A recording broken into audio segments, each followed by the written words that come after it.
Bien, interpretar cómo las células de los seres vivos pueden formar su energía y de esa manera poder tener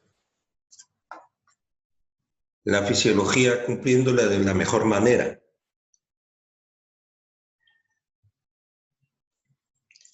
Ese es el objetivo de este capítulo. Cómo la célula puede transformar sus alimentos a lo que la bioquímica lo conoce como materia, ¿verdad?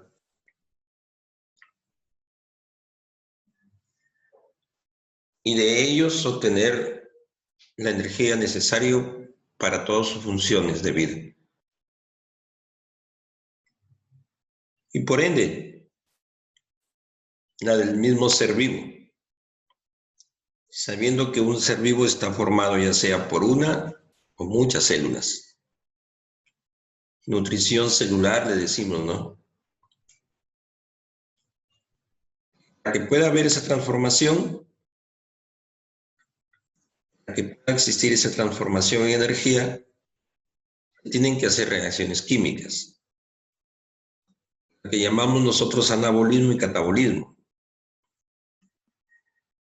El objetivo es uno, ¿no? Decíamos en la clase anterior, el objetivo es formar energía.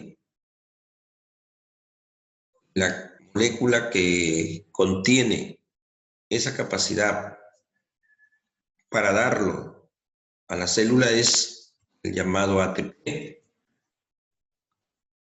conocido como el adenosíntrifosfato, ¿no? Es un nucleótido. Adenina y la ribosa como base nitrogenada y pentosa le dan origen, lo que llamamos un nucleósido. Para que se forme ATP, ese nucleósido, aquí lo llamamos adenosina, junta con tres fosfatos, donde dos de esos enlaces se consideran de alta energía. Una molécula que a nivel de la célula no se debe almacenar. Por eso lo conocen como molécula de corto plazo. Utilizada para todas las funciones de nuestro cuerpo, para que respectivamente puedan obtener energía y así ayudar al organismo, ¿verdad? Hablamos del trabajo mecánico, del trabajo eléctrico, transporte activo, del calor corporal y de la bioluminiscencia de algunos seres vivos que lo realizan, ¿no? Producir su propia energía para que puedan alumbrarse en su hábitat. Y cuando nosotros decimos que las reacciones químicas permiten formar energía, pues hablamos de los dos tipos de nutrición, ¿no? La nutrición autótrofa y la nutrición heterótrofa. Una nutrición autótrofa, donde el ser vivo elabora su propio alimento. Pero para que elabore su propio alimento es necesario que obtenga energía. Mira, va a formar energía, es cierto, pero necesita energía. Una reacción química que transforma al alimento necesita energía para que haga esas reacciones. Caso contrario, no lo va a hacer. Muchas veces esas reacciones, la energía que obtienen es del mismo alimento, de la misma materia. Y muchas veces necesita que la célula absorba energía.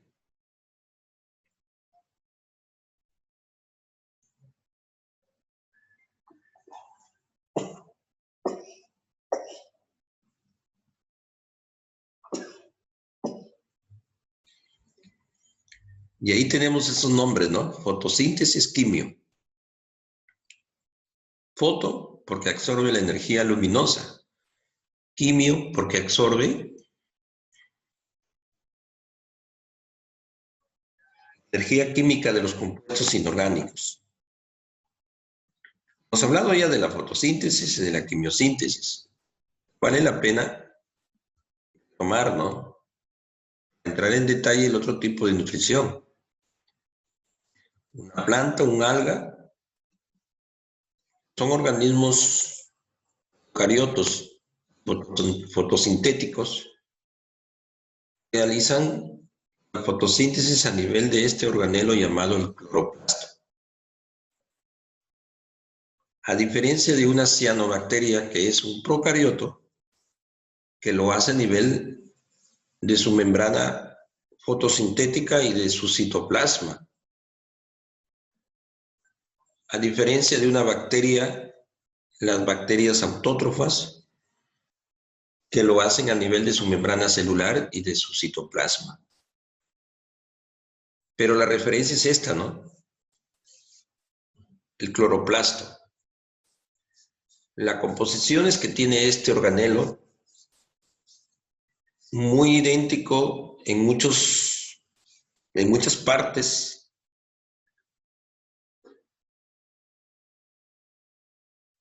con una membrana fotosintética o una membrana celular de una cianobacteria y de una bacteria autótrofa específica respectivamente.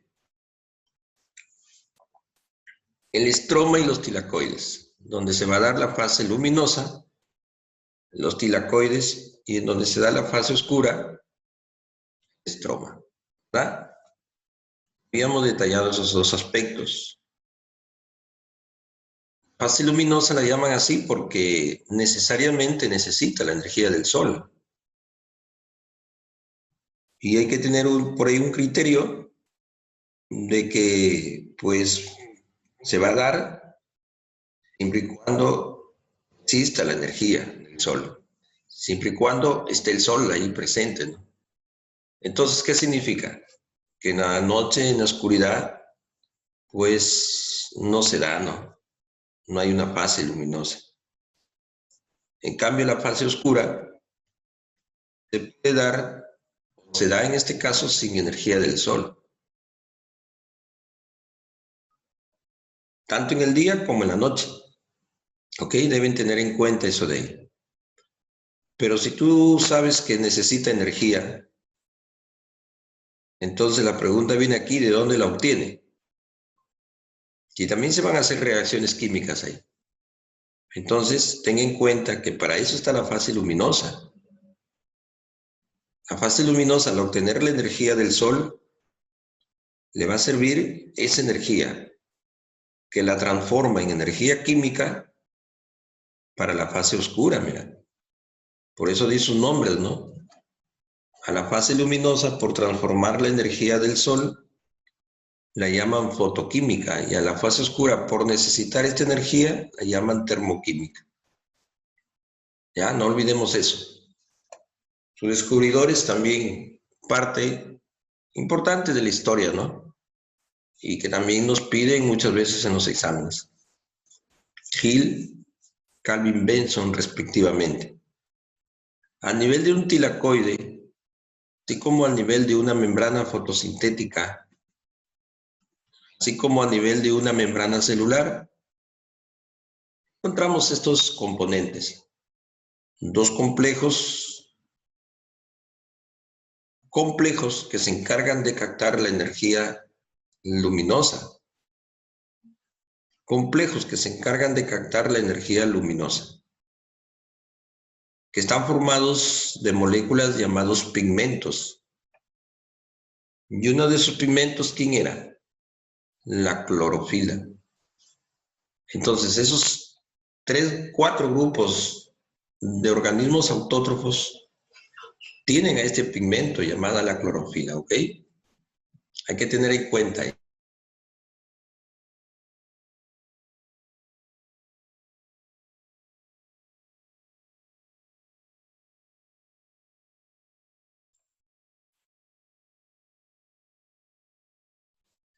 Cuando reciben la energía del sol, los pigmentos químicamente se excitan. Sus electrones comienzan a alterarse, ¿no? los electrones comienzan a alterarse. Y es donde sucede una etapa conocida como la fotoexcitación. Los pigmentos van pasando a los electrones que capturaron del Sol.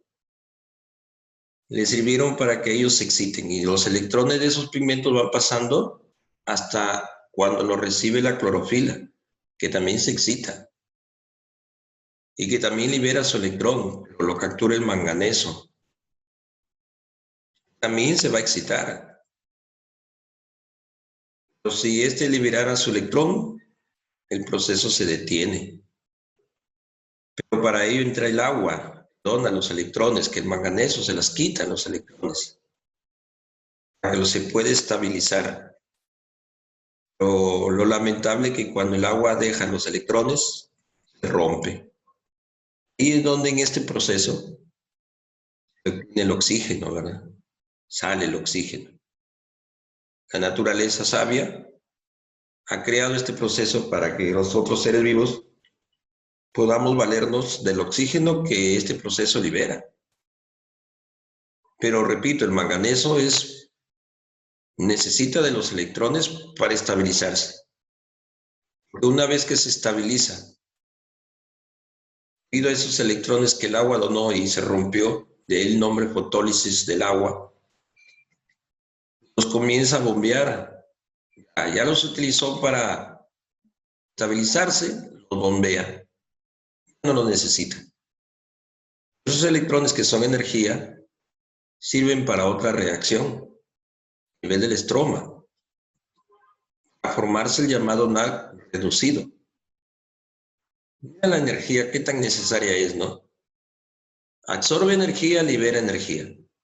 Entonces podríamos decir aquí que estamos hablando de metabolismo, mira, porque ese es el metabolismo, ¿no? Anabolismo, catabolismo, absorbe y libera. Absorbe la energía del sol, libera la energía del agua, la energía de los electrones del agua, ¿ya? Entonces hay procesos anabólicos, hay procesos catabólicos. Por eso que el concepto del metabolismo es este, ¿no? Reacciones químicas antagónicas y complementarias, no te olvides, ¿eh? Antagónicas y complementarias. Mira, y esa energía del electrón del agua va a servir para formar el llamado NAR reducido. En fotosistema 1, el electrón de la clorofila está siendo bombeado de ese fotosistema hacia un transportador de electrones.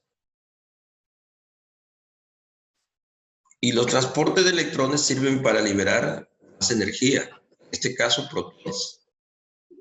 Los captura esta enzima llamada la ATPasa. Con esa energía, mira, termina formando ATP. Esa es la energía química. Se obtiene de la fase luminosa.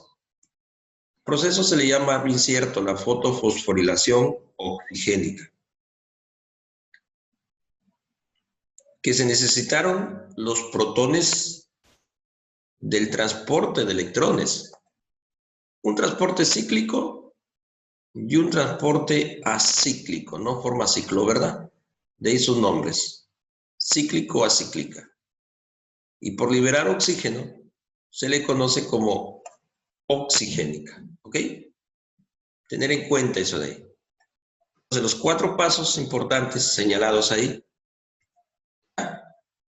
tómalos en cuenta, a ver, tómalo en cuenta. Los 4 pasos señalados ahí, ¿ya?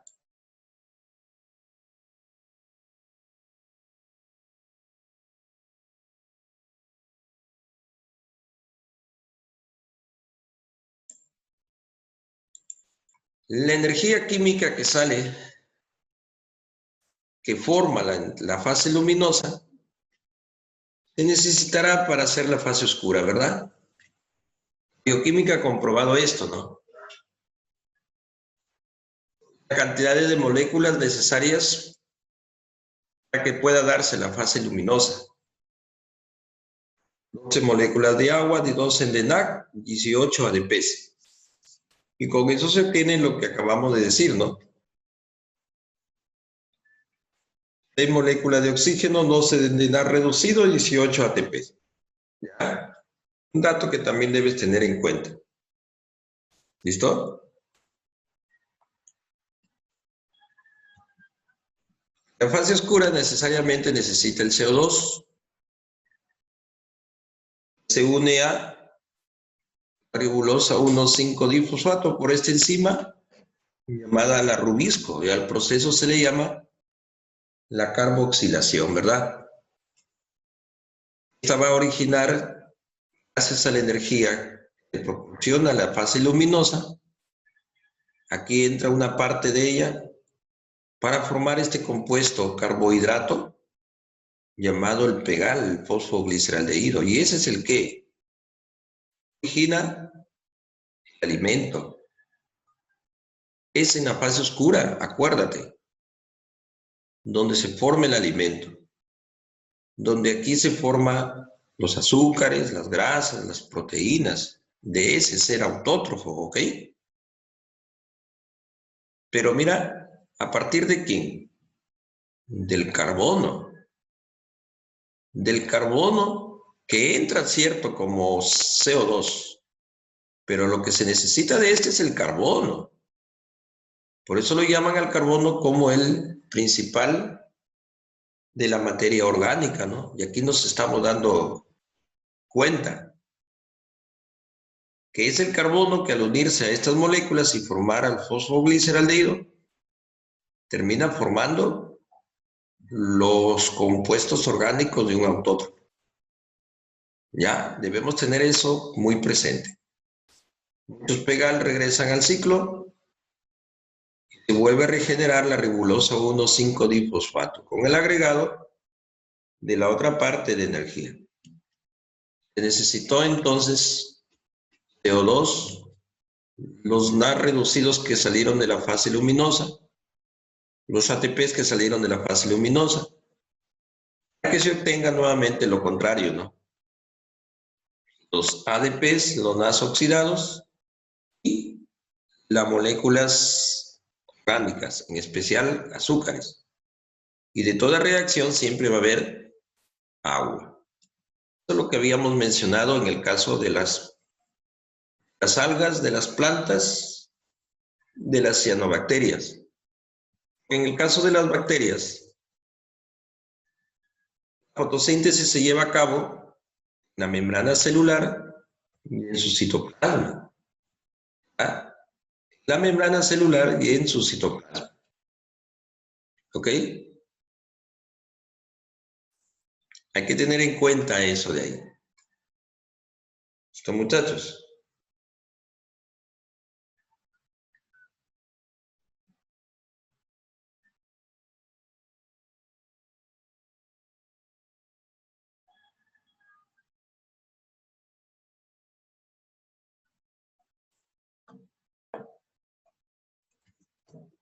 ¿Cuál es la diferencia?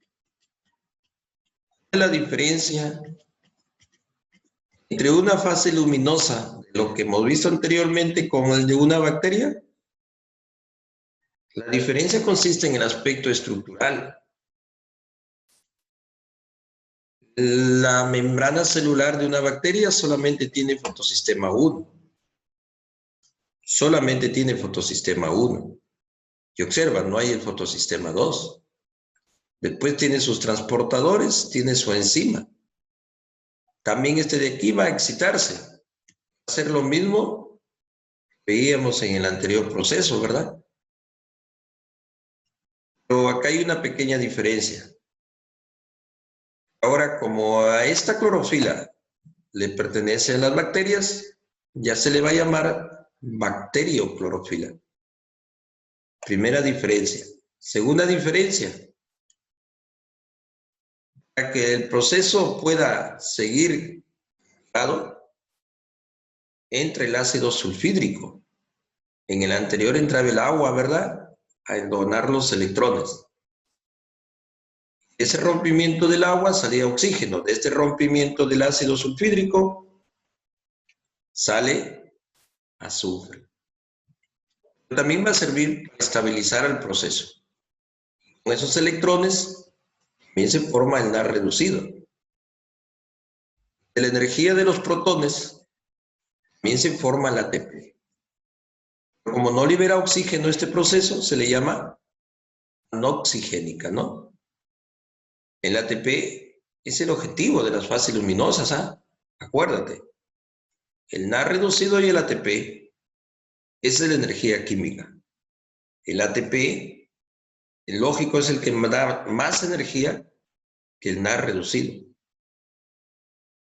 Por eso que el proceso, mira, recuerda esto, foto, por usarse la energía de los fotones del Sol. Fosforilación por formar ATP. Anoxigénica por no producir oxígeno. Cíclica porque esa energía que se usó para formar ATP salieron del transporte cíclico, ¿verdad? Y la fase oscura es lo mismo que hemos detallado en el anterior proceso. La quimiosíntesis, los organismos emplean la energía química de los compuestos inorgánicos.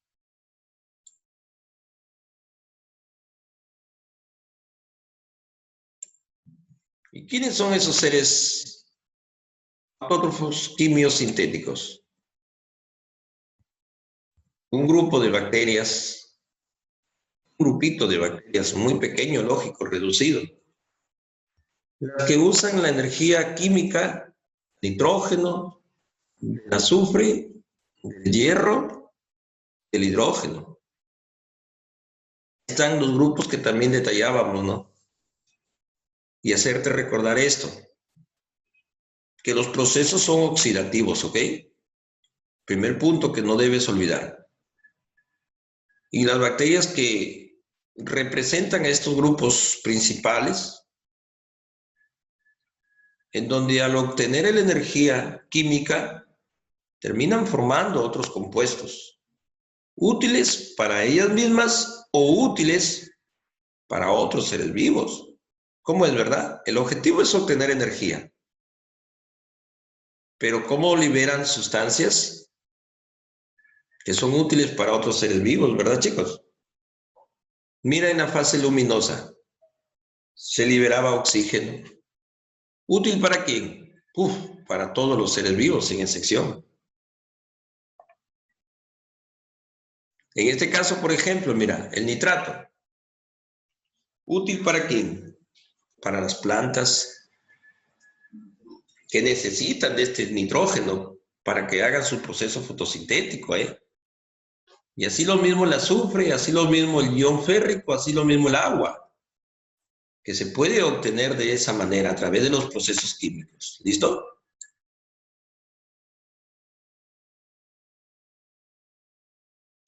Eso es lo que habíamos dicho en la clase pasada. ¿Ya, muchachos?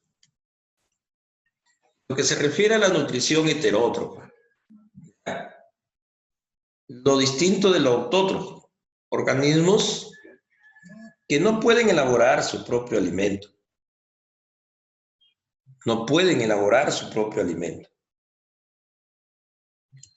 Organismos que necesitan también reacciones químicas. En este caso, destruir su alimento.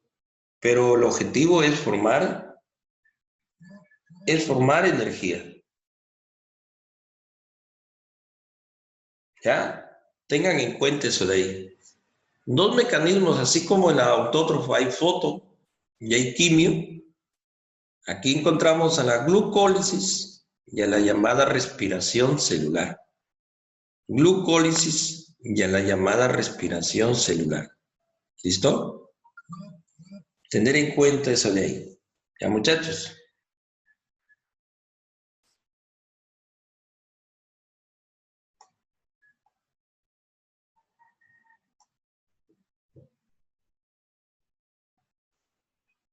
Empezamos con la glucólisis. No olvidemos el punto principal de lo que quiere la célula, formar energía. Y tú bien sabes que de la glucosa se obtiene energía, ¿verdad? ¿Cuánta energía? Por cada gramo de ella. obtenemos 4.1 kilocalorías de energía, ¿verdad? 4.1 kilocalorías de energía.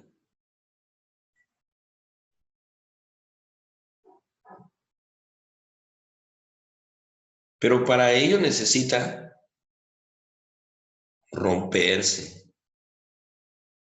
Y lógico que esta glucosa se obtiene de nuestros alimentos. Se obtiene de nuestros alimentos.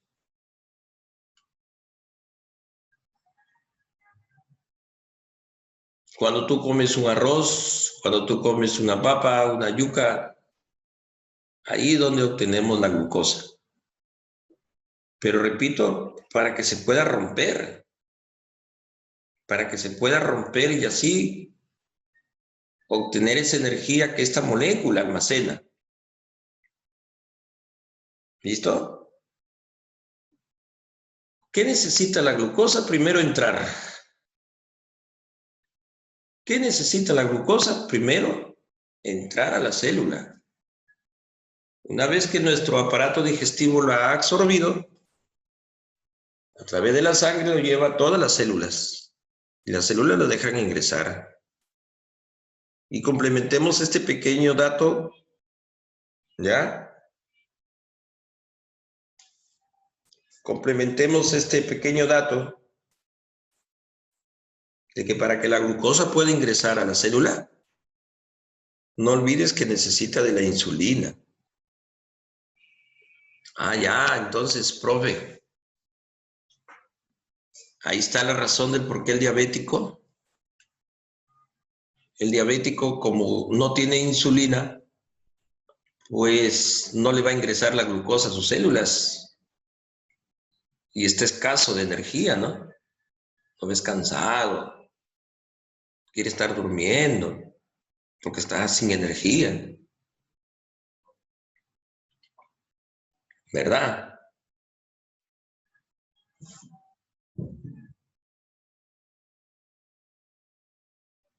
Ahí está la razón de la persona diabética.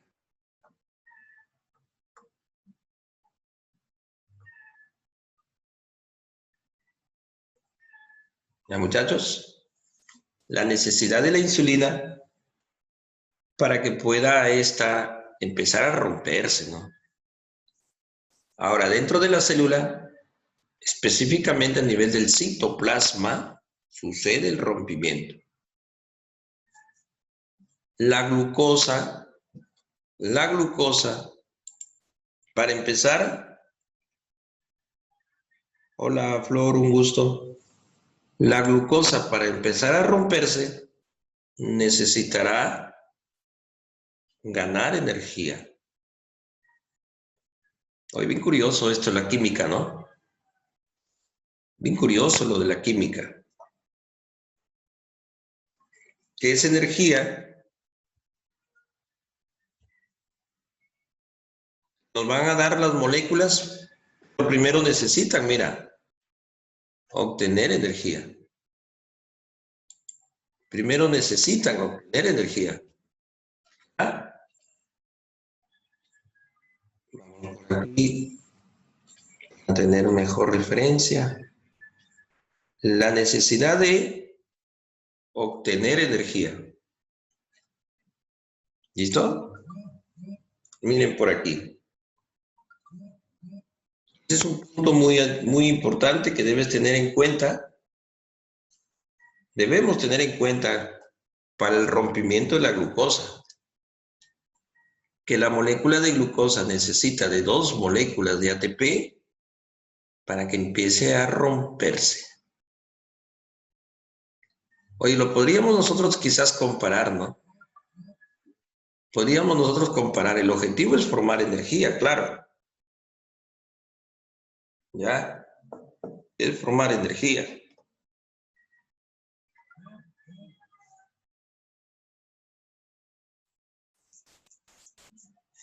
Pero mira cómo necesita primero energía, como dándole fuerza, no, vamos, tú sí puedes, tú sí te puedes, tú puedes romperte, pero toma energía, ¿no?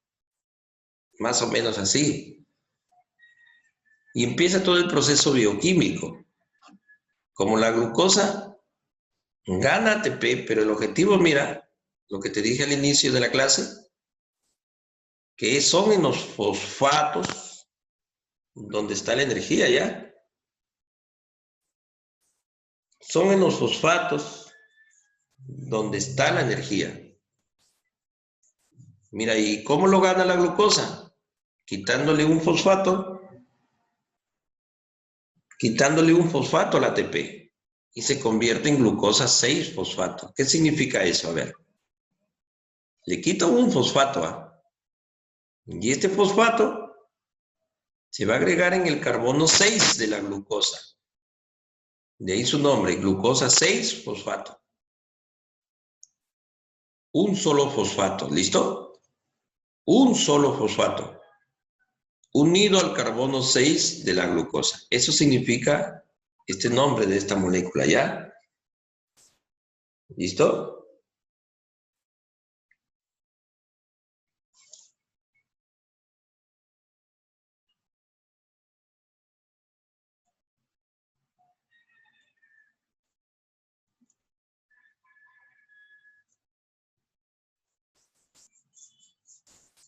Por otra enzima, la glucosa 6-fosfato, mira, observa, se transforma en fructosa 6-fosfato.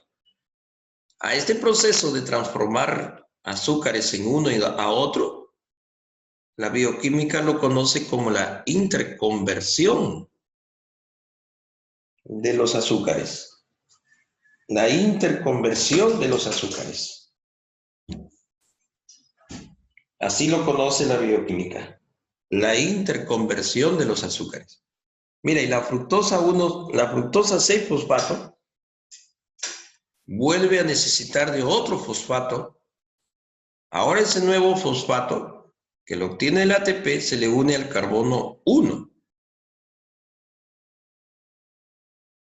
¿Verdad? Y de ahí su nombre, 1,6. Ya tiene un fosfato en el carbono 6. Ahora el otro fosfato se le une al carbono 1. Y como ahora tiene 2, ya se le llamará di. Esta fructosa que tú bien sabes es una hexosa, ¿verdad? Una glucosa, un carbohidrato de 6 átomos de carbono.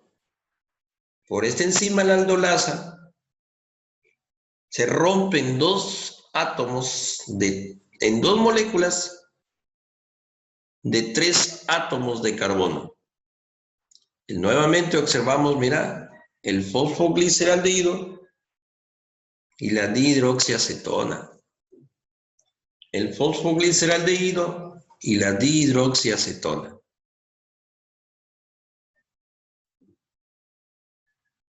¿Ya?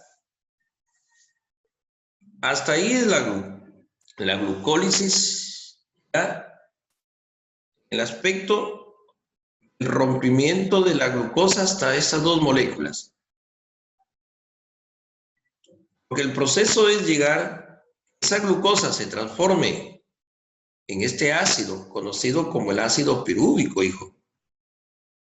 Y mira todas las reacciones químicas que se dan. Profe, ¿tengo que aprendérmelo todo esto de aquí? Te soy sincero, a nivel de PREU, ya no nos piden estos nombres químicos. Lo que sí necesitas recordar, ¿no? Necesita la glucosa para empezar a romperse. 2 moléculas de ATP. Sí necesitas recordar en qué se convierte antes se transforma en ácido pirúvico. Segundo punto. Tercer punto. Mira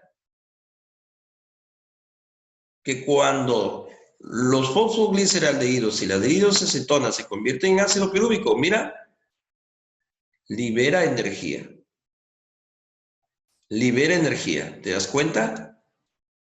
Aquí absorbe energía y aquí liberan energía. Eso sí debes tener presente. Ahora, como son 2 ATP que origina el fosfogliceraldehído y 2 ATP que originan la dihidroxiacetona, sumémoslo. 2 más 2, 4. Pero le debemos restar los 2 que se necesitaron para activar a la glucosa. ¿Cuántos nos quedarían? 2. Entonces, de la glucólisis, como energía neta, se obtienen 2 ATP. Poquísimos, ¿verdad? Muy poquísimos. Profe, que con esa energía la célula se basta. No, no, no, no, no. Este es el inicio. El inicio de obtener energía por parte de la célula. El inicio. Porque va a seguir obteniendo más. Pero la glucólisis a nivel del citoplasma, el objetivo es terminar convirtiendo a ácido pirúvico a esa glucosa.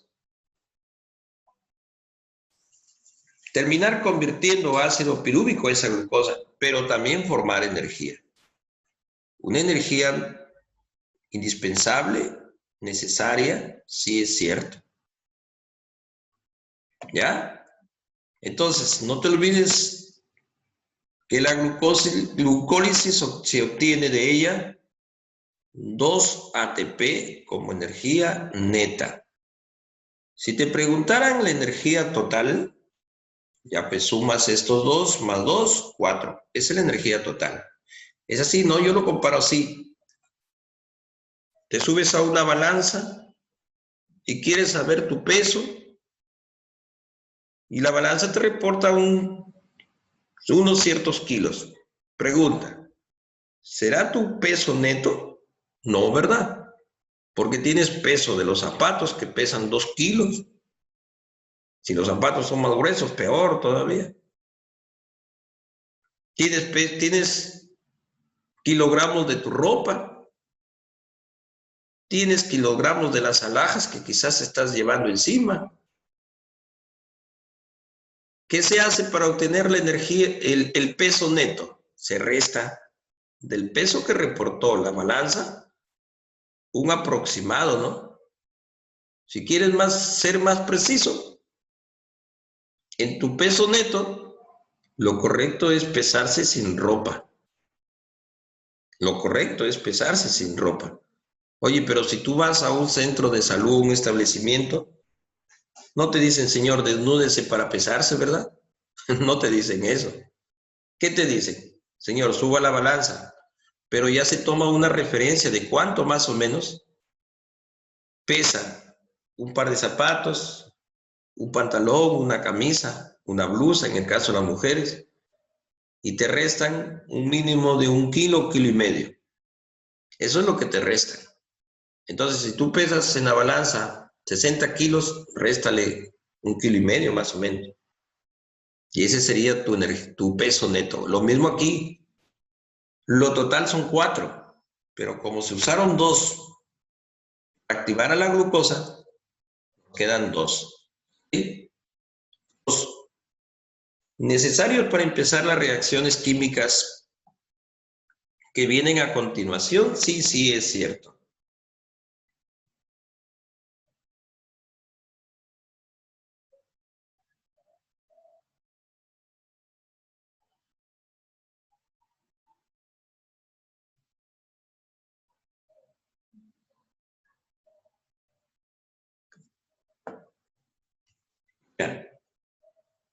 Hay organismos, células, que además de obtener esos 2 ATPs que acabamos de señalar, necesitan obtener un poco más de energía. ¿Ya? Necesitan obtener un poco más de energía. Pero ¿cómo lo hacen? Entrando a un proceso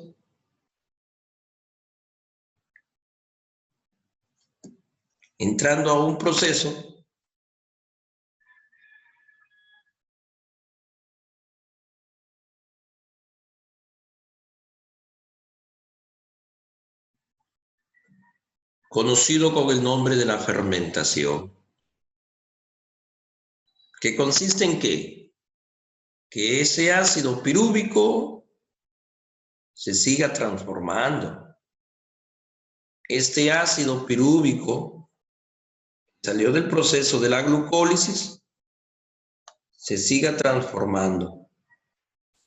Efectivamente, en el llamado ácido láctico y en etanol.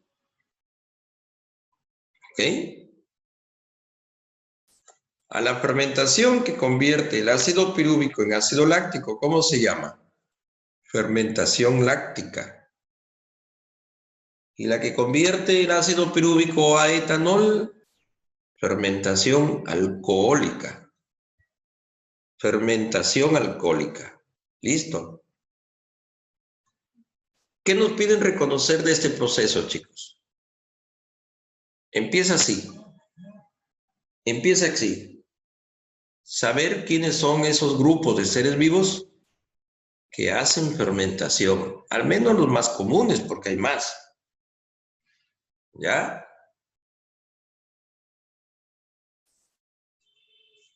¿Listo?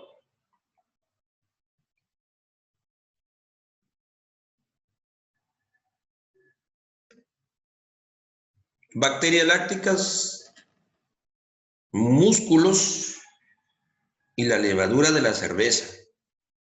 3 que nos piden reconocer. Conjunto de células que realizan fermentación. Desde ahí empieza conociendo la fermentación. Una bacteria láctica, un músculo y una levadura de la cerveza. ¿Qué quieren estos? ¿Qué quieren estos organismos? ¿Qué quieren estas células? Porque son células. Una bacteria es unicelular. Una levadura es una sola célula. Los músculos, ni hablar, son conjunto de células, pero ellas individualmente están entrando cada una a fermentación. ¿Qué quieren? Formar energía. Pregunta, ¿para qué? Para que hagan sus procesos fisiológicos.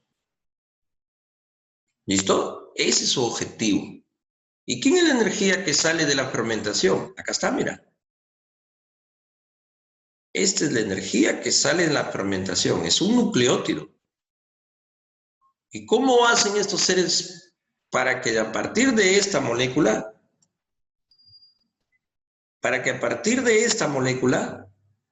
puedan formar energía? Mira, observa, observa. Lo regresan a este proceso.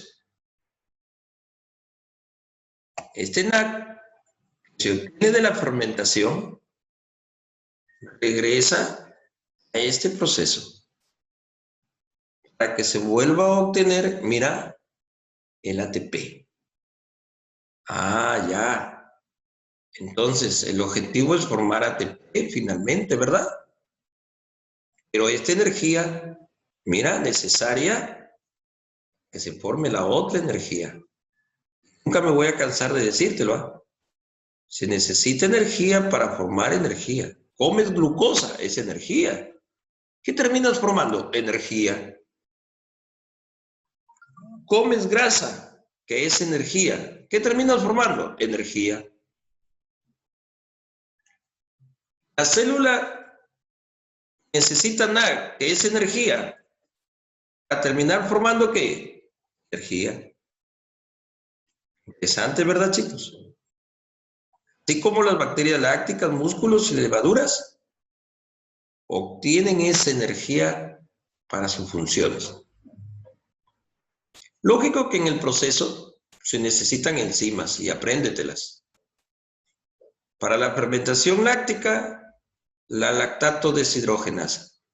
Y para la fermentación alcohólica, la que libera CO2, la piruvato descarboxilasa, y la que le forma el NAC, la alcohol deshidrogenasa.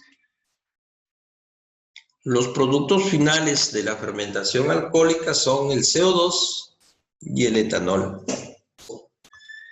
El CO2 y el etanol, ¿listo?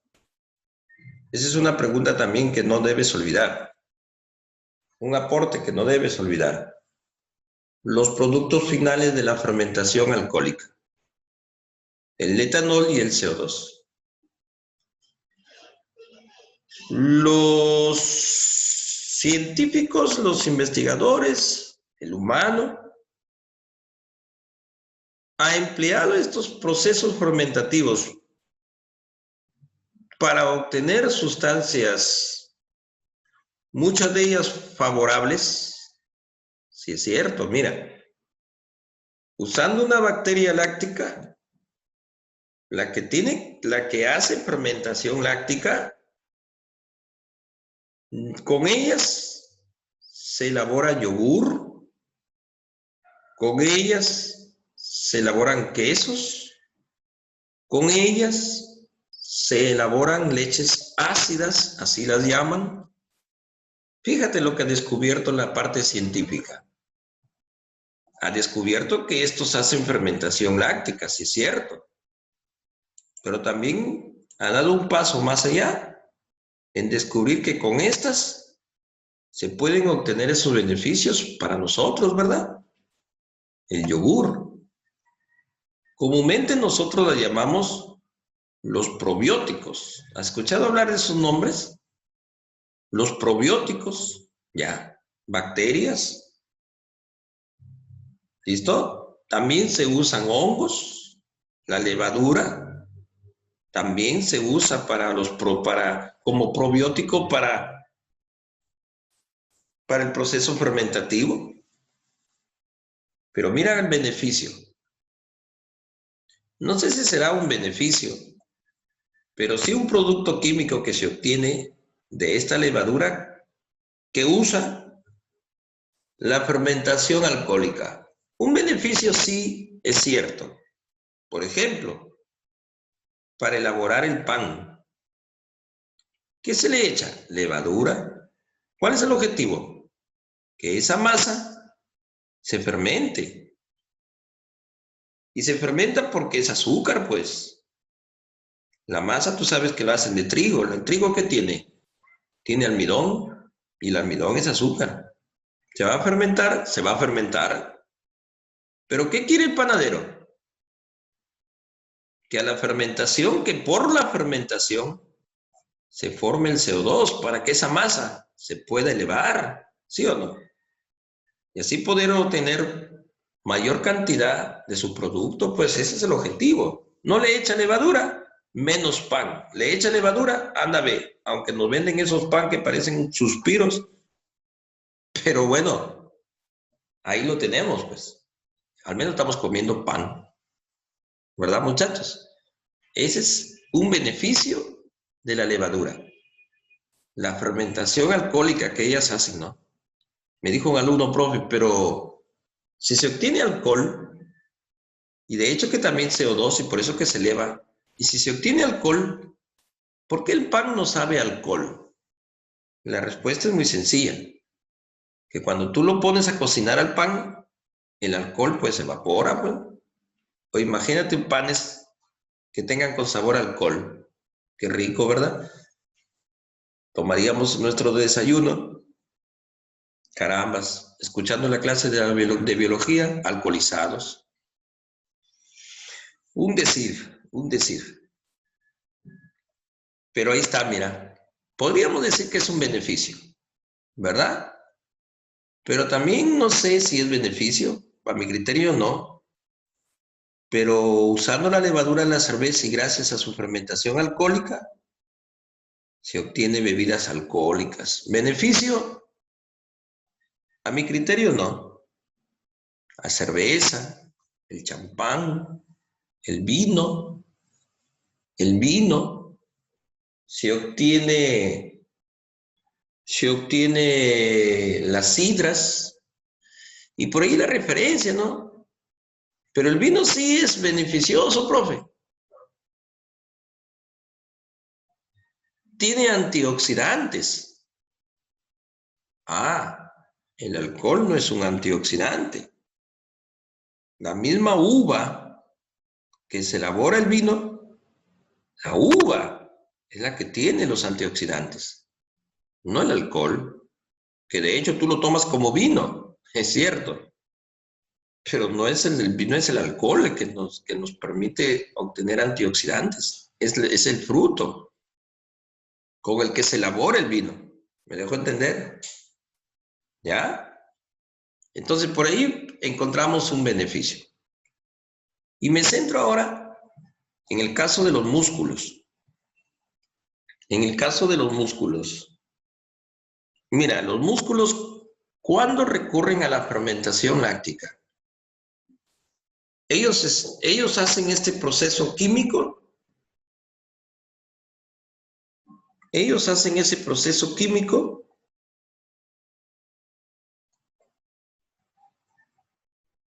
cuando se quedaron sin oxígeno. Hay una proteína, y tú la conoces, las hemos estudiado, que se conoce como la mioglobina,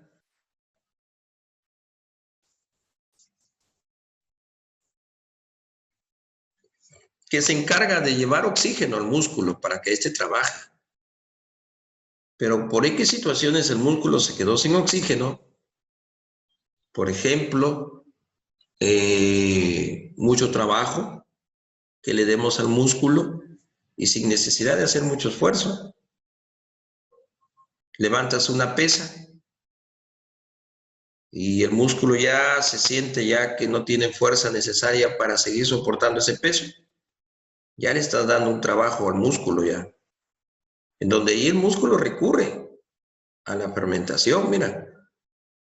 Intenta seguir ayudándonos a hacer nuestros movimientos, pero como se quedó sin oxígeno, recurre a la fermentación. ¿Qué le pasa al músculo, hijos? Mira, el ácido láctico, el músculo lo saca de él y lo lleva al hígado. El hígado lo transforma en azúcar, mira. El hígado lo transforma en azúcar y lo regresa al músculo. Interesante, ¿verdad? Este ácido láctico,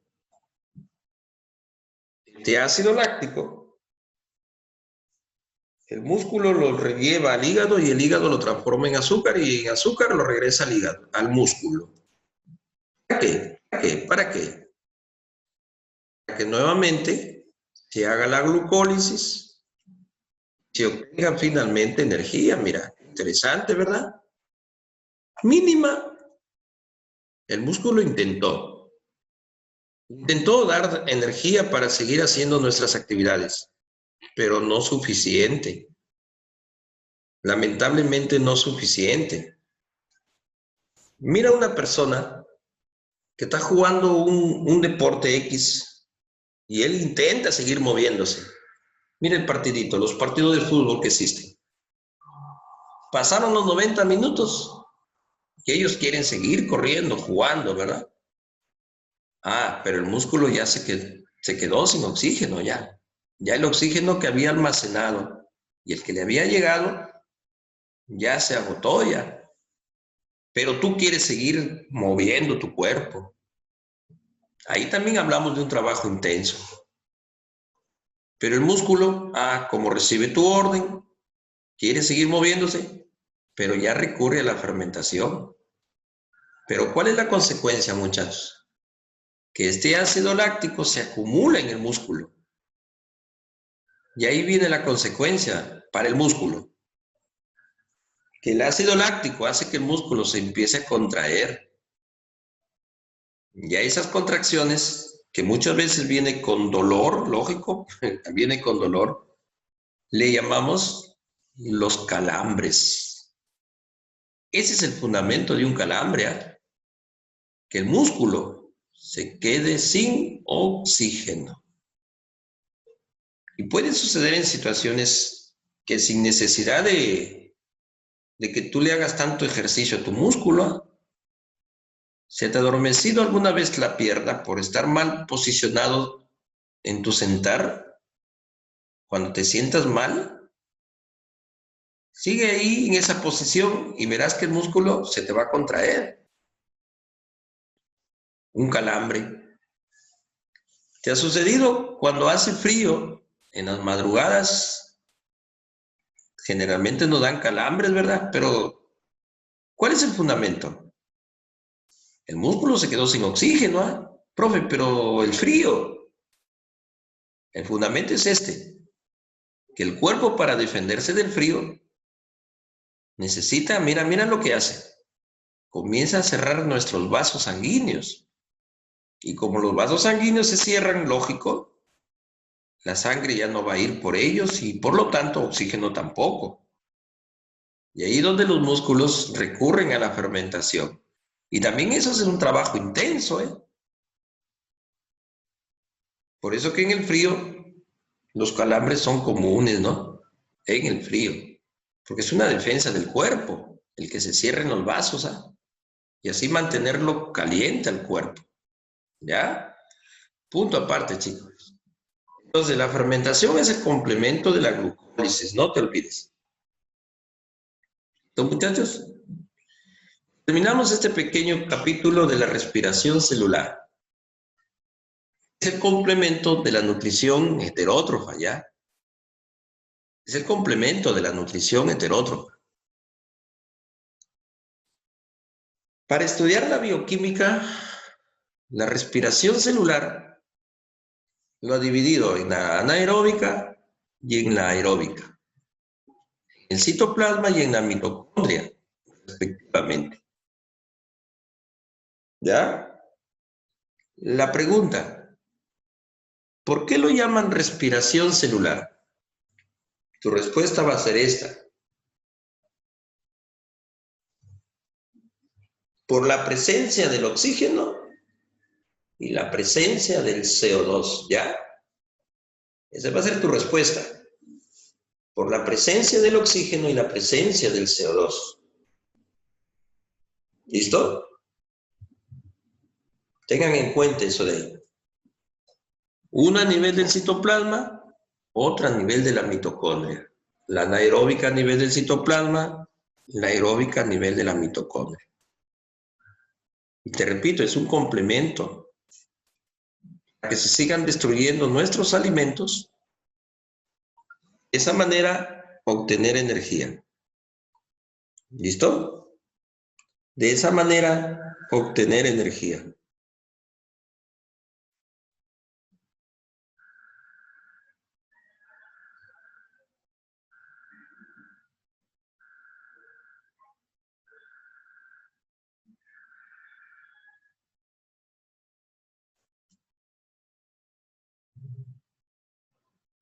¿Qué acaba de aparecer ahí? ¿Qué acaba de aparecer ahí? Profe, eso lo acabamos de ver en la glucólisis. Y sí, pues. Por eso te digo, es el complemento, ¿ah? La respiración anaeróbica incluye el proceso de la glucólisis. ¿Qué nos quiera entender? También se va a formar ácido pirúvico. Sí, míralo. También se forma ácido pirúvico. Profe, ¿qué nos quiera entender? La respiración anaeróbica también nos forma 2 ATP. También va a formar 2 ATP. Pero la glucólisis solamente era hasta ácido pirúvico, ¿verdad? Cuando ya hablamos de respiración celular, ese ácido pirúvico se tiene que seguir transformando. En el caso de la fermentación, que es un proceso adicional a la glucólisis, eso no olvides ya. Lo hacen ciertas células, no todas. No todas, la fermentación. Pero la que llamamos respiración aeróbica, sí lo hacen todas nuestras células. Se necesitó la glucólisis inicial para formar el ácido pirúvico. Sí, mira, observa. Ahora, ese ácido pirúvico, ¿a dónde está ingresando, muchachos? ¿A dónde está ingresando? Ese ácido pirúvico está ingresando ¿a dónde? A la mitocondria. ¿Y a qué parte de la mitocondria ingresa? La matriz de la mitocondria. Para que se transforme en acetilcoenzima libera energía. Esta acetilcoenzima se une con el ácido oxalacético para formar un nuevo ácido, el cítrico. Y este cítrico empieza un ciclo de reacciones formando más ácidos, donde se está liberando energía. Forma más ácidos, donde se libera energía. Forma ácidos, energía. Forma ácidos, energía. Forma ácido, energía. ¿Quién descubrió este ciclo de reacciones químicas? El científico llamado Krebs. Por eso lo llaman el ciclo de Krebs. Profe, ¿tengo que aprenderme todos estos ácidos? No. Para nivel de ingreso a una universidad no nos piden esto, chicos. Esto es complejo. Yo te lo muestro para que tú tengas una idea cómo se dan los procesos químicos y completos. No obvio nada. Te lo agrego para que tú tengas una idea. Lógico que sí. ¿Listo? Mira, y se vuelve a restaurar el ácido oxalacético. Pero ¿de dónde iniciamos esas nuevas formaciones de los ácidos? Del cítrico. Esto sí tienes que aprendértelo. Estos 3 puntos, ¿ya? Que del ácido pirúvico acetilcoenzima A se junta oxalacético y forma ácido cítrico. Y este es el que inicia el ciclo de Krebs. Vuelve a formarse oxalacético, vuelve a iniciarse. ¿Cuál es el objetivo del ciclo de Krebs? Acabo de decírtelo. ¿Liberar qué? Energía. Estas moléculas, el NAC y el FAC, son las que capturan la energía. El NAC y el FAC son las que capturan la energía. Ese es el principal objetivo del ciclo de Krebs. No te olvides, ¿eh? Formar energía. Y seguimos hablando de energía, fíjate. El alimento se está destruyendo, pero mira, se obtiene energía. Listo. Del ciclo de Krebs se libera agua. Mira cómo se va formando el agua. Del ciclo de Krebs se libera CO2, por eso lo llaman respiración. Por eso la llaman respiración, por la presencia del CO2. Pero el principal objetivo que era formar energía. ¿Quién los captura? El NAC y el FAC. Pregunta, ¿a dónde los lleva? En el ciclo de Krebs estamos en la matriz de la mitocondria, ¿eh? En la matriz. Mira, esa energía, ¿dónde la llevan? A la membrana interna de la mitocondria. Esto ya te lo he explicado, ¿te acuerdas? En la primera clase. Y te lo vuelvo a recapitular. Ya te lo he explicado este esquema ya. ¿Listo? La membrana interna de la mitocondria. ¿Qué encontramos, muchachos? Encontramos complejos enzimáticos. 4 complejos enzimáticos y una, la llamada tepeasa. Ah, profe, enzimas. Entonces van a haber reacciones químicas. Lógico. ¿Y qué reacciones químicas se dan aquí? Se les llama reacciones de óxido-reducción. Estos bioelementos, usando la energía que viene del ciclo de Krebs, traída por estas moléculas, esos bioelementos se van a oxidar, se van a reducir. Una vez que esa energía se usó para oxidarse y reducirse, moléculas que se encuentran en esos complejos lo envían al siguiente para que se haga la oxidorreducción. La energía va pasando de complejo a complejo. Intervienen los citocromos.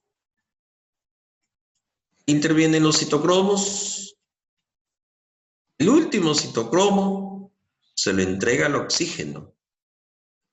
Eso lo llaman respiración celular. por la presencia del oxígeno. Y el oxígeno con esos electrones, que es energía, forma agua.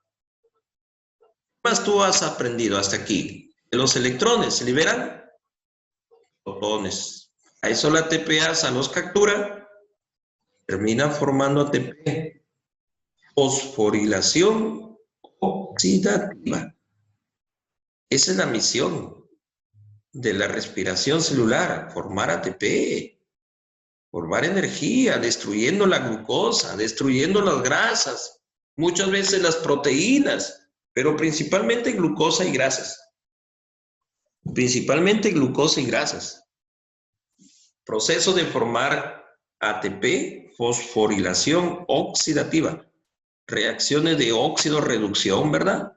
Óxido-reducción oxidativa.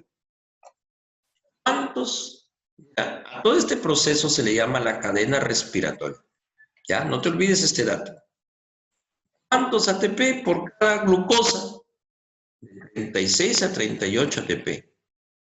Por cada NAC que entra a la cadena respiratoria, se forman 3 ATP. Por cada FAC, comprobado la bioquímica, 2 ATP. ¿Ya, chicos? Espero que me hayan entendido en esta primera parte. ¿Ya? Bueno, por aquí hay una pequeña evaluación. Proceso donde la célula adquiere y usa nutrientes para obtener energía y realizar sus funciones vitales, nutrición. ¿Ah? Viene a ser la alternativa aquí. El anabolismo, utilizadas para la síntesis de sustancias complejas. Proceso usado tanto en autótrofos como en heterótrofos, ¿verdad?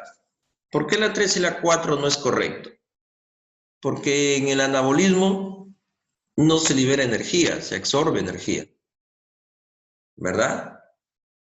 No se forma energía. ¿Listo? Por lo tanto, la 4 es incorrecta. Principal compuesto intermediario de alta energía entre las reacciones endergónicas y exergónicas. La ATP, pues esa va a ser tu respuesta, ¿ya?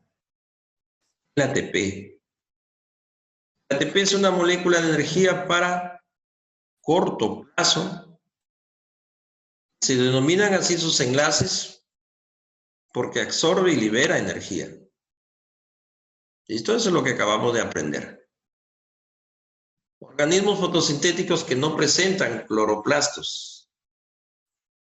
Las cianobacterias. Una planta y una alga sí presenta cloroplastos, ¿verdad?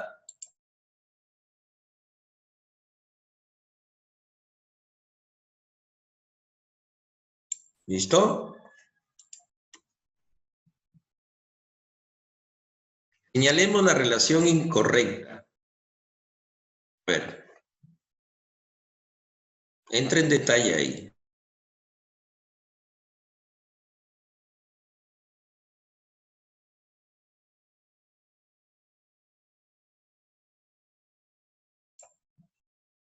¿Por qué la C es la incorrecta? Porque las nitrosomonas nitrobacter, ¿recuerdas? No hacen fotosíntesis. ¿Qué hacen? Quimiosíntesis. La gigartina es un alga, al igual que la noctiluca, fotosintéticas. La oscilatoria y el nosto son cianobacterias, fotosintéticas. Las bacterias púrpuras y verdes son un grupo de bacterias que hacen fotosíntesis. Y estos dos de aquí son plantas, el maíz y la cola de caballo. Y como plantas hacen fotosíntesis, ¿ya?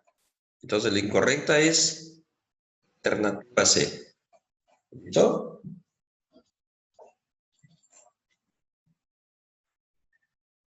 Los fotosistemas, ¿dónde se encuentran ubicados? La membrana de un tilacoide. ¿Listo? El proceso fotosintético de plantas. A nivel de los tilacoides, la energía electromagnética del Sol emitida en fotones se transforma en energía Allá. En energía química es, ya chicos, aquí debió ser la alternativa E. ¿Listo? Vamos a corregirla por acá. La alternativa. El proceso fotosintético, a nivel de los tilacoides, la energía del sol emitida en forma de fotones se transforma en energía química, ¿no? La energía luminosa se transforma en energía química. El agua a nivel de tilacoides en la fase luminosa se descompone liberando protones como resultado de la donación de electrones. Los productos finales de la fase luminosa: oxígeno se obtiene de la fase luminosa. Se obtiene ATP y el NAD reducido. Carambas. Sería 1, 5 y 6. ¿Yo qué meto acá? Carambas. Ahí estamos. ¿Verdad? Oxígeno, ATP y NAD. Glucosa no, porque la glucosa se obtiene de la fase oscura, ¿verdad? ¿Ah? Vamos a tener en cuenta esto de aquí. Oxígeno y NAD reducido. Eso es lo que se obtiene de la fase luminosa. Se le denomina el ciclo C3 de la fotosíntesis. Esa es la fase oscura. El ciclo Calvin-Benson. Muchachos, no es un proceso de la fase oscura. De todos ellos, la fotoexcitación de la clorofila. Bien sabes que eso se da en la fase luminosa. ¿Ya, muchachos? Bien. Hasta ahí lo que es la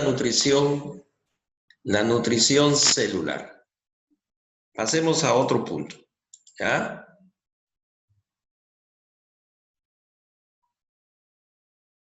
Pasemos a otro punto, chicos. A ver. Para seguir avanzando en los propósitos de nuestros capítulos, ¿ya? Ya estamos ya a pocas semanas de terminar el ciclo. Entramos a este punto, muchachos. Miren.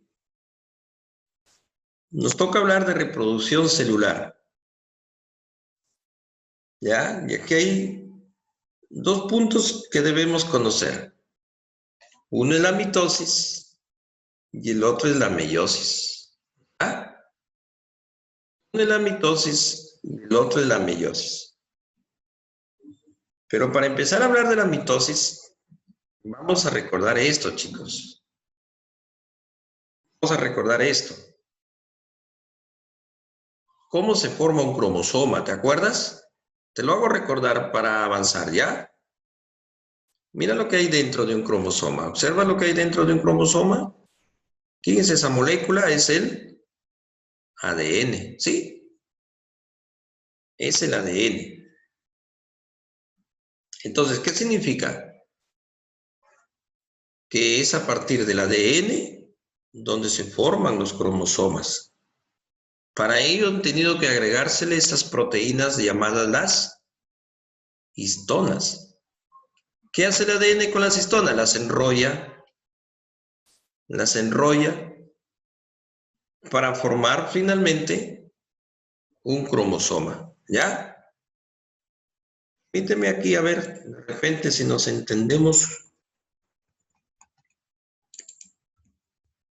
con lo que hemos aprendido en una de nuestras clases sobre los ácidos nucleicos. ¿Ya, muchachos? A ver, por aquí está. Ya. Esta diapositiva te la muestro. Ahí está el ADN. Ahí están las histonas. El proceso de agregación, ¿recuerdas cómo se llama? Condensación. El ADN enrolla las histonas, forma lo que llamamos nucleosomas, y muchos nucleosomas forman una cromatida. vienen a ser ADN con histonas, lógico. Pero llega el momento que el ADN ya no recibe más histonas, ¿verdad? Entonces decimos que ha llegado a su máxima condensación. Y ahí es donde por primera vez se observa un cromosoma. ¿Listo? Así se forma un cromosoma. Hay que tener en cuenta eso de ahí. Muchachos, mira. Entonces, ahí está el cromosoma. Ya sabes cómo se forma por el proceso de condensación. Las histonas se le han agregado para terminar formando la cromatina y un cromosoma. Y ya veremos en qué etapa de la reproducción celular se tienden a formar estos de acá, tanto en la mitosis como en la meiosis. Los cromosomas tienen dos partes importantes, apúntalos y recuérdalos. La parte central, de ahí su nombre, centrómero. Mero significa parte, parte central. La parte central. A cada brazo se le llama simplemente así brazo, o también lo llaman cromátide, ¿ya? Dos partes importantes que no debes olvidarte de los cromosomas, el centrómero y las cromátides. ¿Listo? ¿En dónde están ubicados los cromosomas? En las células gaméticas y en las células somáticas. En las células gaméticas y en las células somáticas. ¿Quiénes son las células gaméticas? Y nos vamos a referir, en el caso de nosotros, ¿ya? Con los espermatozoides, los óvulos. ¿Qué ha comprobado la genética, muchachos? ¿Qué ha comprobado? Que en esas dos células gaméticas encontramos un juego de cromosomas. Y en el caso de la especie humana, ¿cuánto es un juego? Son 23 cromosomas. Espermatozoides tiene 23 cromosomas. Óvulos tiene 23 cromosomas. Y al término juego, que son en el caso nuestro 23 cromosomas, se le define con el nombre de haploides. Se le define con el nombre de haploides, ¿ya? ¿Quiénes son entonces células de tipo haploide? Son las células gaméticas, ¿ya, chicos?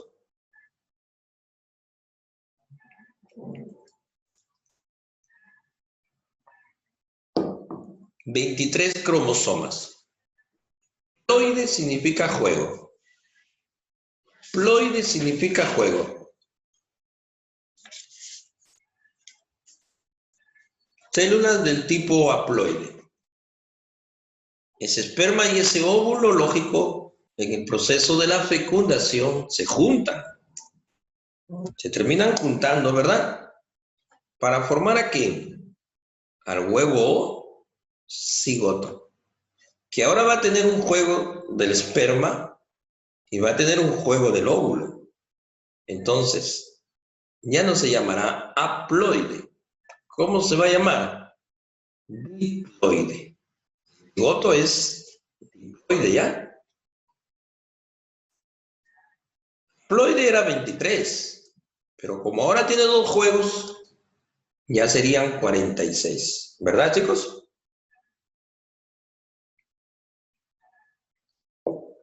Ese cigoto empieza a dividirse en 2, en 4, en 8, en 100, en 1000, millones, y termina formando las células de nuestro cuerpo.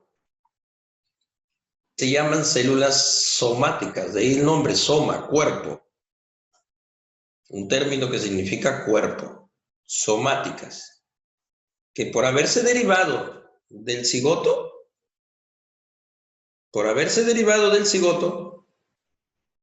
también son del tipo diploide. ¿Ya? También son del tipo diploide. Por haberse derivado del cigoto. ¿Ya, chicos? Mira lo que pasa en un momento de la reproducción celular. Los cromosomas de papá y de mamá van a tender a aparearse. Y esto sucede más que todo para volver a formar esos gametos. Lógico, ¿a nivel de dónde? A nivel de los testículos en el varón y a nivel de los ovarios de la mujer. ¿Ya? En el individuo, a nivel de esas células, de las gónadas, como se conoce a un testículo o un ovario, se tienen que aparear los cromosomas de papá y de mamá. El cromosoma 1 de papá se aparea con el cromosoma 1 de mamá. Formará lógico un par, primero. Y así se comienzan, mira, se comienzan a aparear. Se comienzan a aparear. Cromosoma 2 de papá con el 2 de mamá, 3 de papá, 3 de mamá, 4 de papá, 4 de mamá, así todos. Y comienzan a aparear. Pero mira, un criterio. De común tienen esos 22 pares. Allá, profe, son de la misma forma, ¿sí o no? El cromosoma 1 de papá con el cromosoma 1 de mamá y así respectivamente, hasta el 22º par, tienen la misma forma. Tienen el mismo tamaño. Qué interesante, ¿verdad, chicos? Qué bonito, qué bonito. La vida es interesante. Tienen el mismo tamaño.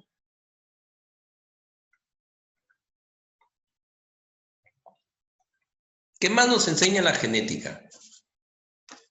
Que tienen la misma estructura, fíjate. Tienen la misma estructura. ¿Cómo así? Que tienen los mismos genes. Ya hablaremos en su debido momento qué es un gen, ¿ya? Por el momento anda reconociendo que un gen es una pequeña porción de ADN. Una pequeña porción de ADN. Y más aún, realizan las mismas funciones. Oye, ¿qué hacen estos 22? Estos 22 cromosomas son los que nos dan las características de nuestro cuerpo. Solitos se comandan. Solo, de ahí su nombre. Auto. Solo. Soma. Cuerpo. A estos 22 se les conoce como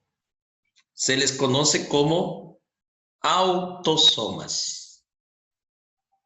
Y por tener el mismo tamaño, la misma forma, la misma estructura y hacen la misma función, se les llama homólogos. ¿Qué significa homo? Igual.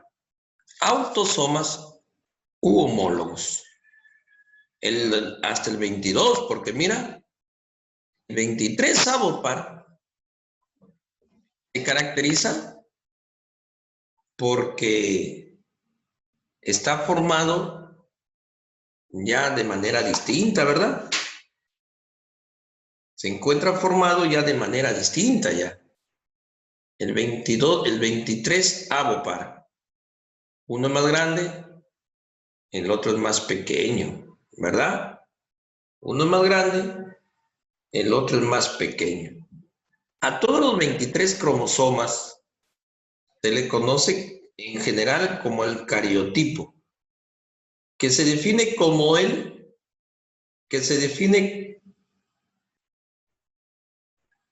la morfología cromosomal. Listo. Pero hablemos del 23º par. Uno es en forma de X y el otro en forma de Y, por eso sus nombres, mira.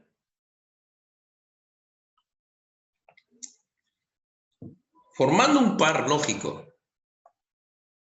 Aquellos individuos que tienen cromosoma Y tienen la característica de ser machos. Y aquellos individuos que tienen el cromosoma X tienen la característica de ser hembras. ¿Ya? Entonces, desde ahí son distintos. Van a tener diferentes funciones. Aquellos individuos que gozan con el X, hembra. Con el Y, macho, ya. Desde ahí ya son distintos en sus funciones. Oye, los 22 anteriores hacían lo mismo, pero estos dos no. Tú eres macho, tú eres hembra, por estos cromosomas. Otra diferencia, su tamaño. El X es más grande que el Y. El X es más grande que el Y.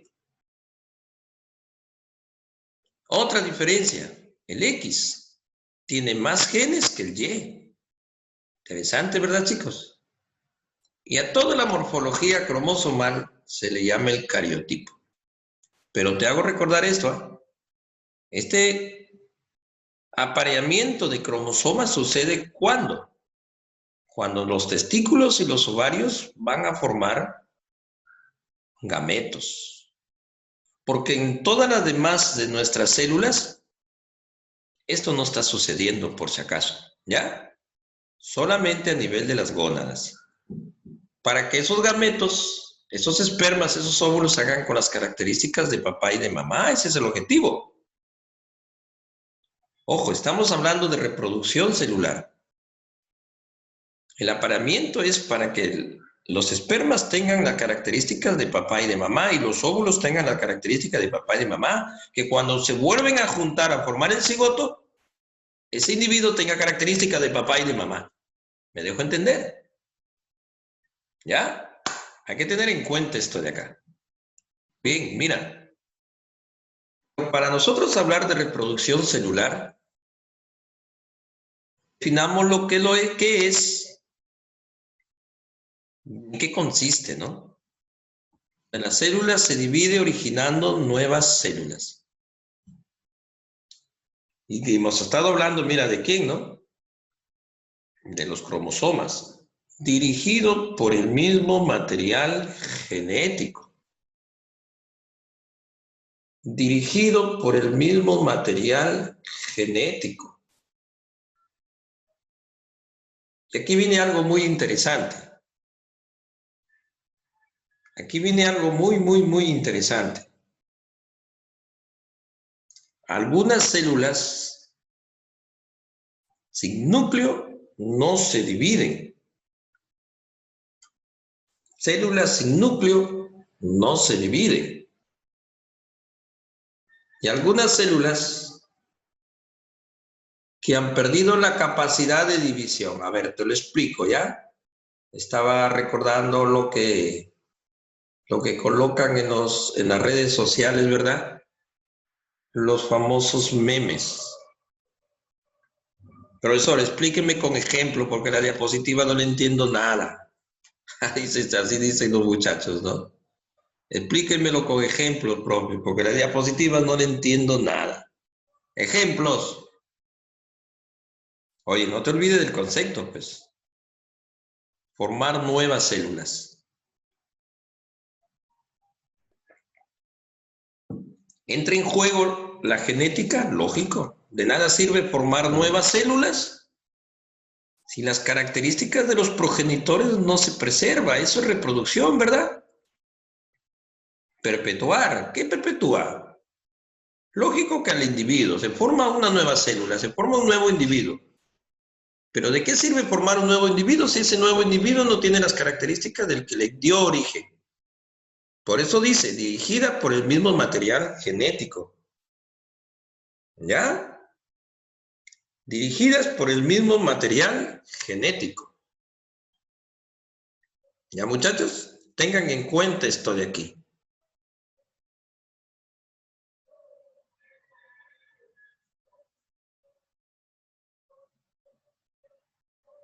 Mira, tengan en cuenta esto de aquí. Ahora dice, las células sin núcleo no se dividen. Ejemplo típico, nuestros glóbulos rojos. Ejemplo típico, nuestros glóbulos rojos.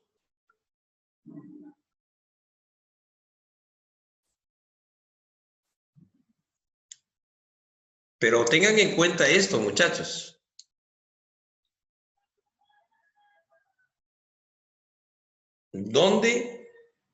¿Qué pasa con los glóbulos rojos? Cuando ellos aparecen, tienen núcleo, ¿eh?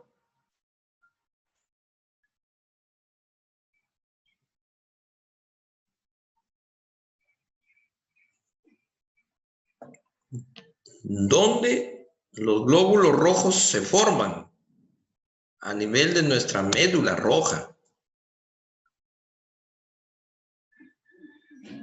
A nivel de nuestra médula roja. ¿Ya? Pero cuando la médula roja los está formando, cuando la médula roja los está formando,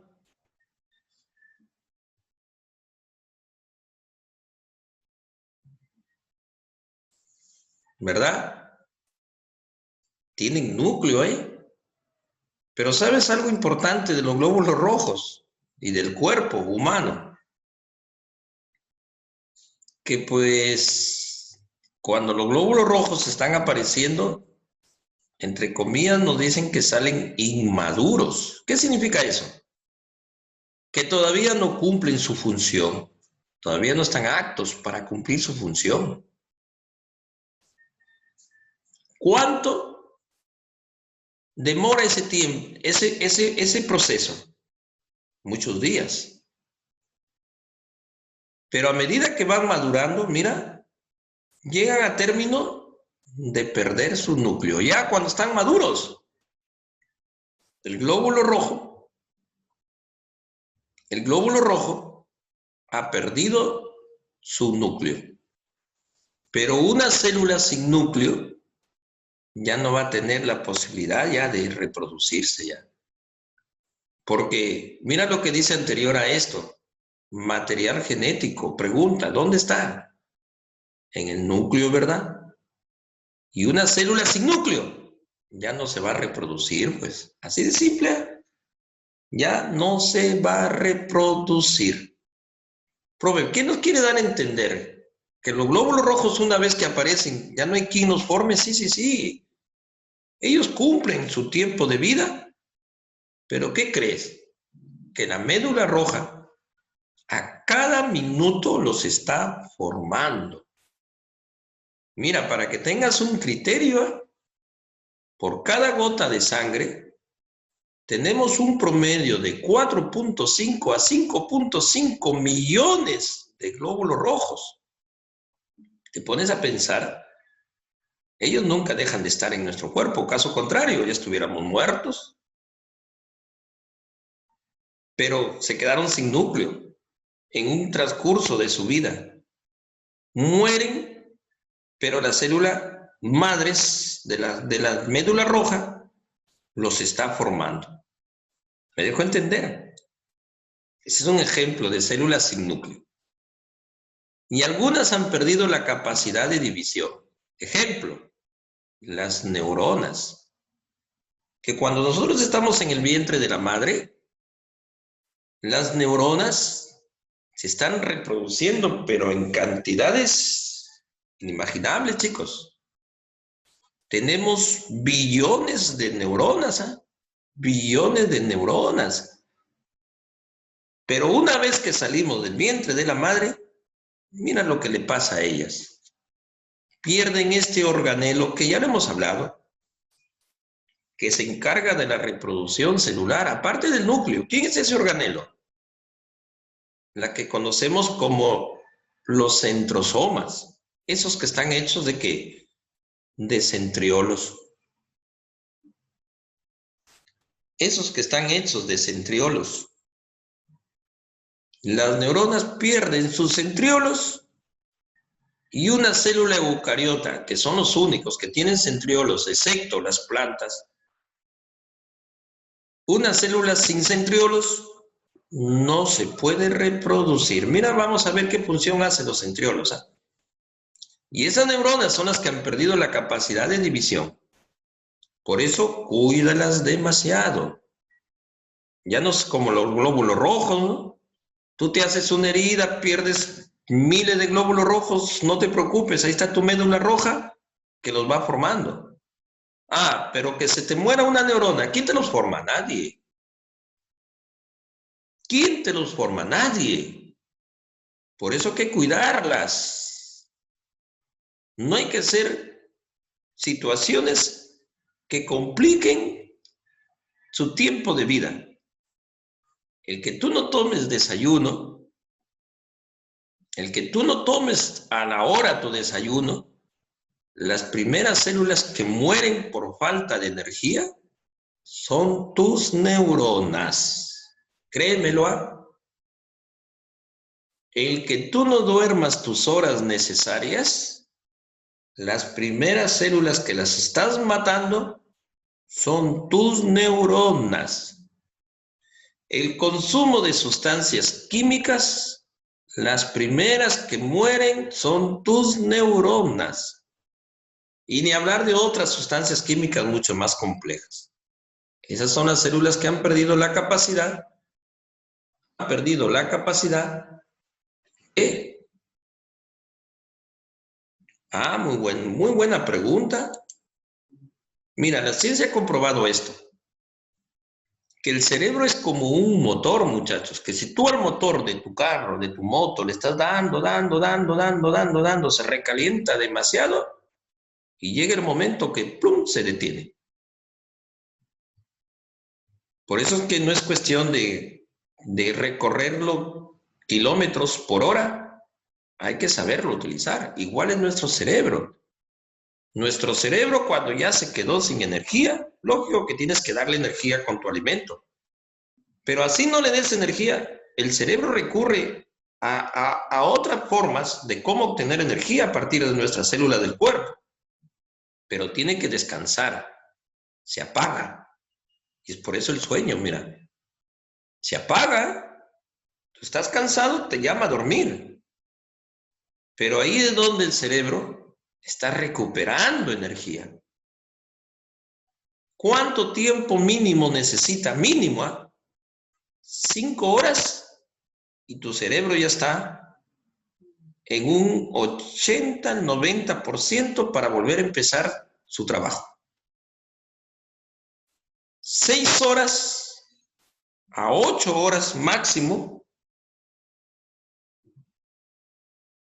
6 horas a 8 horas máximo está al 100%, de su capacidad para empezar a hacer el trabajo. Mira, por lo tanto, eso es lo que debemos descansar nosotros. Persona que no descansa no va a hacer sus actividades normales, comunes. ¿Ya?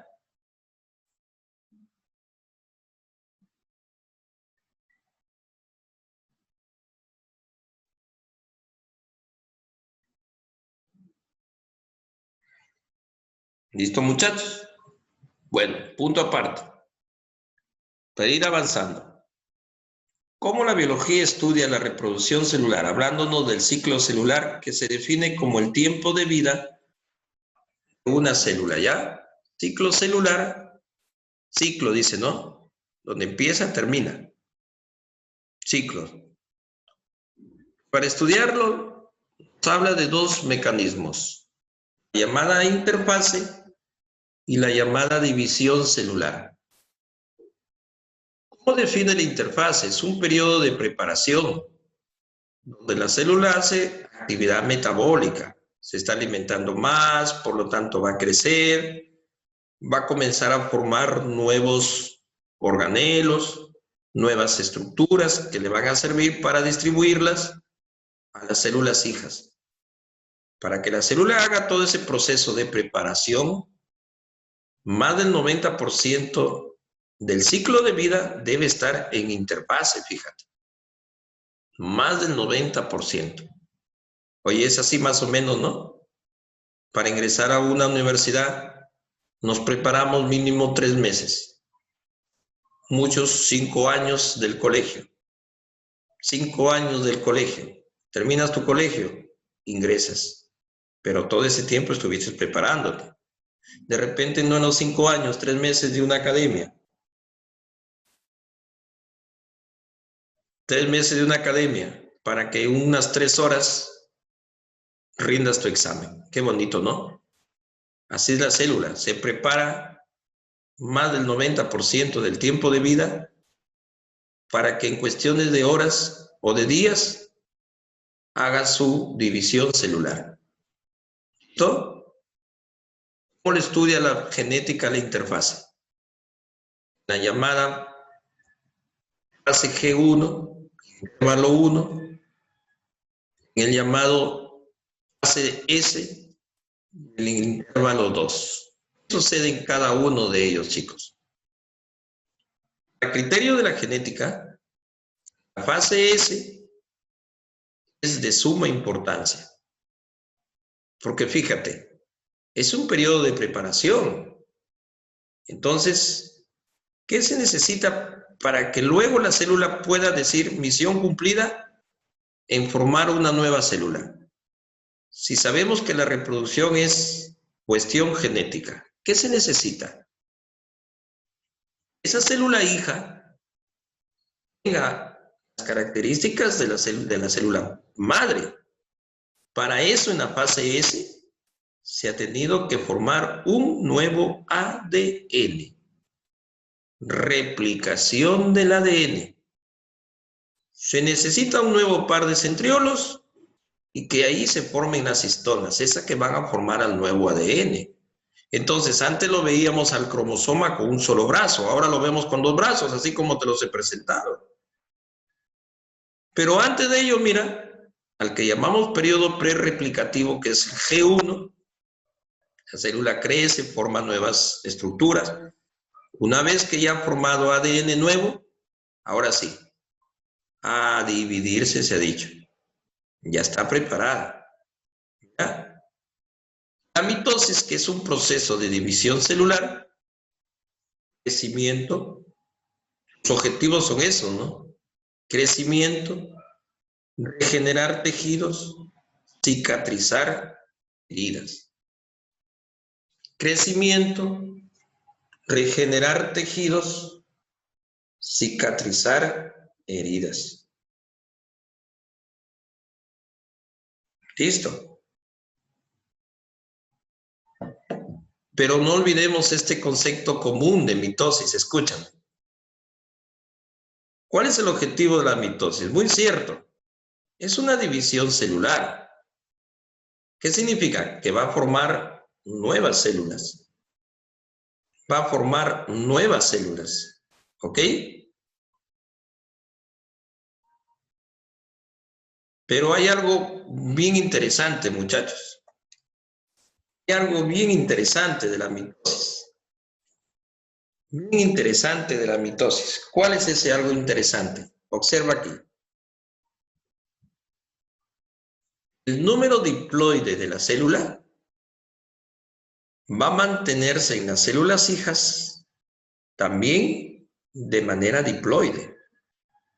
El número diploide se mantiene en número diploide. ¿Qué significa?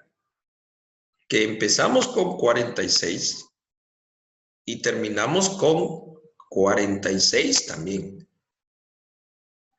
Terminamos con 46, empezamos con 46 y terminamos con 46, ¿verdad?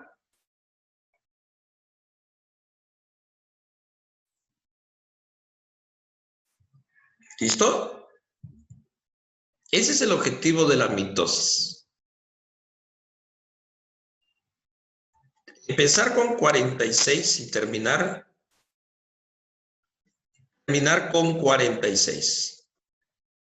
Formando nuevas células, se logrará crecer. Formando nuevas células, se regeneran tejidos. Formando nuevas células, se cicatrizan heridas. ¿Qué etapas en la mitosis se realizan, muchachos? ¿Qué etapa? 2 mecanismos. A nivel del citoplasma y a nivel del núcleo. Los cambios, los movimientos que se dan a nivel del núcleo se le llama cariocinesis. Cinesis significa movimiento, cario, núcleo. Y los cambios que se dan a nivel del citoplasma, citocinesis. Citocinesis, ¿ok? ¿Qué etapas tiene la mitosis? La que le llamamos profase, Mira, escucharme los procesos que se dan. A nivel del núcleo, la cromatina que se está condensando se comienza a dirigir hacia la membrana nuclear. ¿Qué significa condensando? Que las histonas se le están agregando y mira, observa, la vemos en forma aún de cromatina.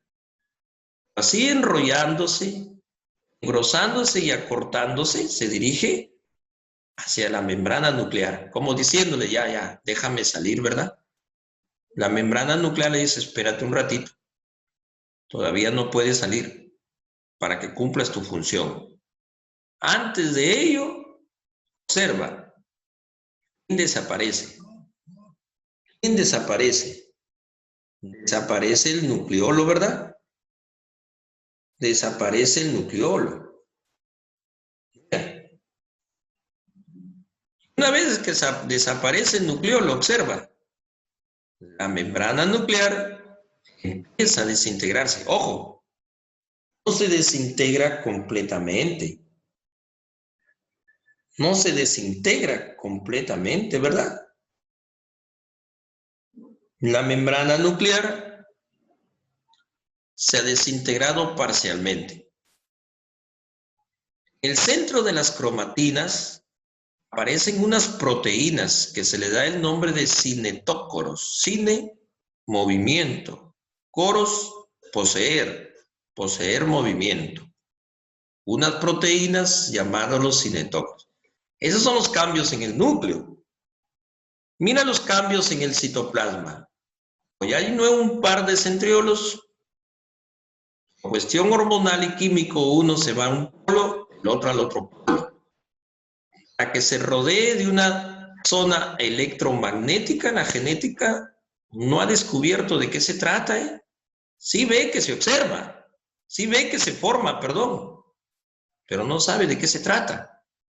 Zona electromagnética nomás lo conoce, la llama como centrósfera, que comienza a traer microtúbulos pequeños, mira, se disponen alrededor de él, formando ¿qué? Lo que se conoce como el áster. Y ese áster que se le considera como zonas electromagnéticas, por lo tanto van a traer a microtúbulos más grandes, formando lo que se conoce como el uso cromático. ¿Ya? Ahí te estoy mostrando lo que acabo de decir. Esto es lo que sucede en una profase de un animal, de una célula de un animal. Que en las profases de una célula vegetal, mira, observa, el núcleo es lo mismo. Pero observa, mira, lo que está faltando ahí. No hay centriolos. Eso es lo que te dije al inicio, ¿no? Que la célula vegetal no tiene centriolos, ¿ok? Pero sí se forma el uso acromático. Sí se forma el uso acromático. Muchachos, esta es la gran diferencia. A la mitosis anterior, por su profase, donde se forma áster, se le llama mitosis astral. Y este tipo de mitosis de los vegetales, como no forma áster, se le llama anastral. Y a estos espacios que hay en los polos, la botánica lo conoce como los casquetes polares. Por la apariencia, mira, de los casquetes de nuestra Tierra, ¿no? Los casquetes polares, ¿ok? Luego viene la etapa de la metafase, donde en los cinetócoros se están agregando microtúbulos formando las placas cinetocóricas, ha desaparecido la membrana nuclear, y eso corresponde a la prometafase. Metafase, observa, las cromatinas llegaron a su máxima condensación. Aquí es donde lo vemos recién en cromosomas, ¿ah? En la metafase. Los microtúbulos del uso empiezan a desintegrarse. ¿Ya? Todos los cromosomas, gracias a los cinetócoros, se han quedado con los microtúbulos del uso en el centro. Y a eso lo llamamos la placa ecuatorial. Metafase, placa ecuatorial. Anafase, los microtúbulos empiezan a desintegrarse, se acortan y van jalando y separan los cromosomas. Mira, los separan. Los microtúbulos del centro han dejado una estructura. Por afuera también de las células se están agregando proteínas que comienzan a estrangular a la célula. Eso se conoce como la anafase. Los cromosomas se separan y la célula empieza a dividirse, a estrangularse. ¿Listo? A esa separación se llama disyunción. La división del citoplasma se llama citocinesis. Se siguen separando los cromosomas, se siguen llegando hacia los polos por la desintegración de los microtúbulos de luz. ¿Hasta cuándo llegaron ya a los polos? O ya desapareció el uso cromático, chao áster. Desaparece el áster, pero mira los cromosomas. Llegaron a los polos. 46 a un polo, 46 al otro. Aparece la membrana nuclear, aparece el nucleolo, se divide la célula y aparecen dos células hijas idénticas al que le dio origen. Telofase. Muchachos, ese es el mecanismo de la mitosis. Que Dios me los bendiga. Ha sido un gusto, muchachos. Tengo que pasar. ¿Ya?